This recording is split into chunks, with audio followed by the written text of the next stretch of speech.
السلام عليكم ورحمة الله وبركاته. أحباء جماهير النادي الأهلي، أعظم جمهور لأعظم نادي في الكون، تحياتي لحضراتكم. اتلم تنتن على تنتون، واحد نتن والتاني أنتن. الأسيوطي اتلم على الزمالك ضد النادي الأهلي. طبعا كلنا عارفين إن نادي الأسيوطي ده نادي أنشئ مكايدة في النادي الأهلي. كده النساء اللي هم شغالين فيه ليل ونهار بعيدا عن أي قيم رياضية. بيراميدز او الاسيوطي بيعلن عن تحمله لكافه تكاليف العاب الصالات لنادي الزمالك بأمارة ايه؟ بأمارة ان انا وانت على الاهلي، تعال اما كيد النادي الاهلي. شغل كيد نسا زي ما بقول لحضراتكم. وطبعا هما الاثنين دلوقتي متفقين عشان خاطر القصه بتاعت مباراه الازمه، مباراه القمه اللي ألفها اتحاد الكورة وكتب السيناريو رابطة الأندية وأخرجتها اللجنة الأولمبية بإنتاج زملكاوي أسيوطي وبعض الشخصيات. للأسف الشديد الأمور خرجت عن نطاق المعايير، عن نطاق القيم، عن نطاق اللوائح. كل الوقت متكتل ضد النادي الأهلي. تصريحات البعض منهم بتكشف قد ايه هم بينظروا للنادي الأهلي من تحت لفوق. في دونية جواهم. لما واحد يخرج ويصرح ويقول ان النادي الأهلي بيتصرف بعنجهية، وان النادي الأهلي يعني عايز الكل يدور في فلكه، مين قال لك كده؟ الأهلي بيبحث عن الحق، على الثوابت، على المبادئ، على القيم، على أخلاقيات الرياضة، على وحدة المعايير، على إن الكل يمشي على مسطرة واحدة. لكن عشان الأمور دي بالنسبة لكم غريبة ومستغربة، فأنت شايفه بيتصرف بعنجهية. عارف لما تلاقي واحد بيتصرف بأدب وبأخلاقيات، لكن أنت واخد الموضوع على صدرك عشان أنت دوني، أنت شايف الموضوع بدونية. تمام؟ هي دي المشكلة. لما يجي الرابطة ويعملوا قرعة الدوري بليل قبل مباراة الأهلي والزمالك بتلات 4 مباريات، لما يجي بعد كده اتحاد الكورة ويتعنت وما يجيبش حكام أجانب رغم إن الموضوع مش محتاج كل اللي حصل، لما يجي واحد يتكلم ويقول لك إن اتحاد اللجنة الأولمبية مش صاحبة قرار وليست ذات شأن في المشكلة اللي حصلت. مش اتحاد الكرة قال الكلام ده؟ النهاردة موافقين على قرارات اللجنة الأولمبية. شوف بقى الغرابة. الأهلي هيصعد لأعلى مستوى، هيصعد على المستوى الأولمبي وعلى مستوى المحكمة الرياضية الدولية. الناس في اتحاد الكورة بيسبقوا وبيقولوا ان الاهلي لو راح للاتحاد الدولي، الاتحاد الدولي هيرد ويقول ده شأن داخلي. طيب الاهلي لما يثبت تدخل الوزير وهو جهة حكومية في الامر واستدعائه لحكم سعودي، يبقى ايه رأيكم؟ الاهلي لما يثبت بالاوراق ان الرابطة خاطبت اتحاد الكورة وطلبت بحكام اجانب، ايه رأيكم؟ الاهلي لما يثبت ان هو تقدم بطلب رسمي ومنشور على كل صفحات السوشيال ميديا بطلب تحكيم اجنبي كتابة، طبعا خارجين هم يبرروا ويقول لك ده ايه ده، اصله جاي قبلها بيوم. اصل ما هو قبلها بيوم وقبلها بيومين 3 كان في مداولات ومكاتبات ومراسلات، ومصر كلها كل اتحاد الكرة ماشي بالطريقة دي. جاي انت النهاردة بقى تقول لي مخاطبات رسمية ومكاتبات رسمية اللعبة مكشوفة قوي. لما تيجي اللجنة الأولمبية وتصدر قرارها، أنا من حقي كأهلي أروح أشتكيك في الاتحاد الدولي، في المحكمة الرياضية كاف، اشتكي اتحاد الكورة ولجنة او رابطة الأندية.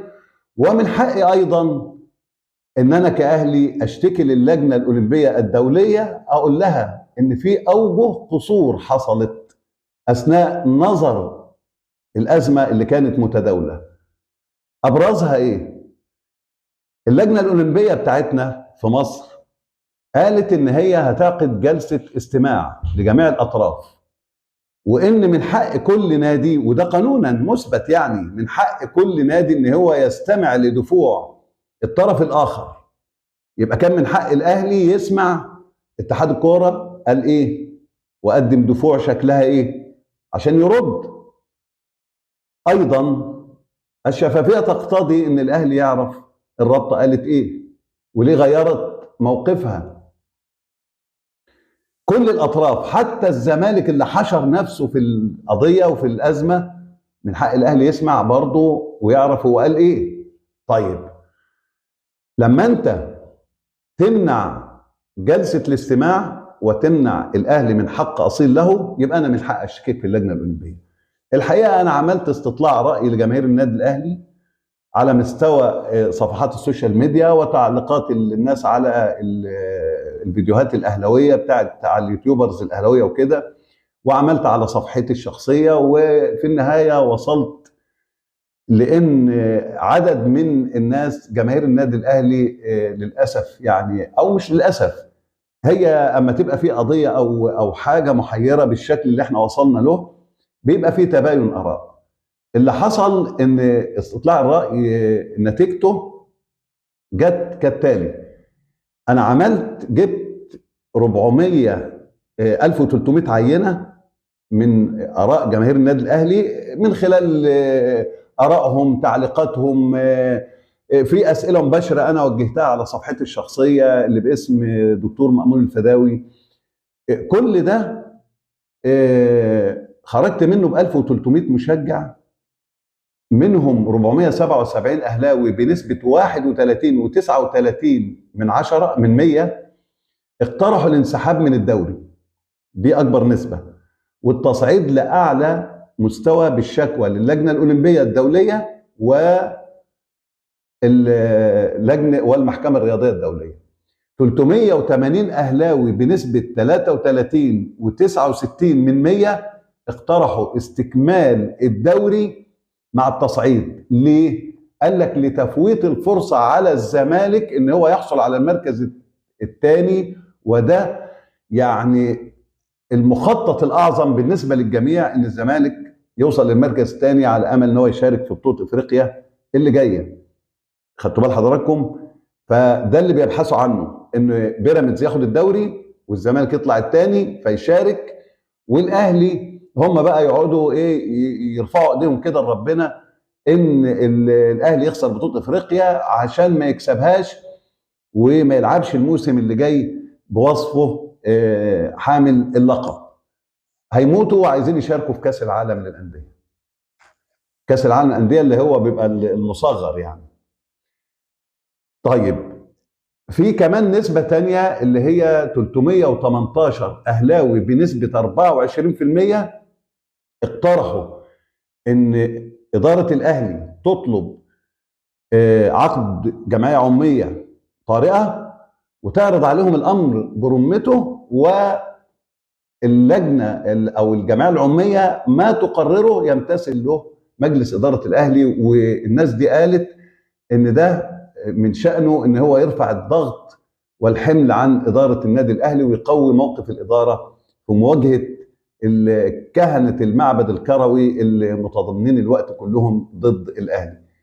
في 215 واحد بنسبه 16.54% ما قدموش اقتراحات، لكن اكتفوا بالدعم الكامل لاداره النادي الاهلي وقالوا احنا مع مجلس الاداره في اي قرار ياخده. الاراء بقى تباينت في 1.38%، ده كان 18 فرد، منهم اللي قال الاهلي يكمل الدوري بالناشئين عشان يضيق الدنيا على الدوري عليهم في الدوري على الاتحاد الكوره ويبوظ لهم البطوله. وفي ناس اعترضت وقالت ان ما كانش يجب ان الكلام ده يحصل من الاساس. نكمل في فيديو تاني ان شاء الله واكمل لكم ايه اللي حصل